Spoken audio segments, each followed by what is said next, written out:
generative AI, you want to do the things, and I think we're going to cover this soon in terms of how you take that more broad project for all purposes and fine tune it to make it work for your given domain the way you want it to work.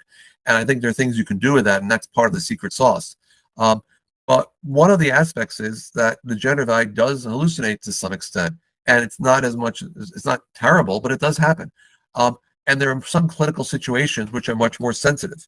So people who are working with generative AI have to be a little more careful with things that where if it's giving clinical advice to patients, for example, it's got to be avoid doing that with generative AI. Got to be a little more careful with that. If you're giving something to physicians as maybe you transcribe their note for them, then the physician theoretically can read the note, and if they need to make some minor edits, they can make the edits. So there are some situations which are much more brittle than others, and that's one of the things to keep in mind. A lot of the work to really make it work well is the last bit, the last mile.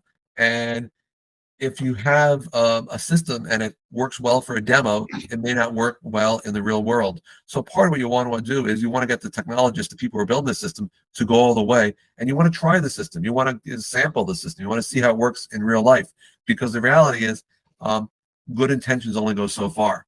And so you just got to be careful with these systems. The power of the generative AI is it really can produce things that are really quite creative. It can produce things incredibly quickly and provides an incredibly useful function. We are much better off, and will be much better off with future versions as well, with the technology than without it.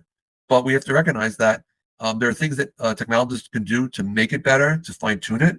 But even within that, if it's not perfect, that's so much better than working without it. And that's what I think we want to figure out.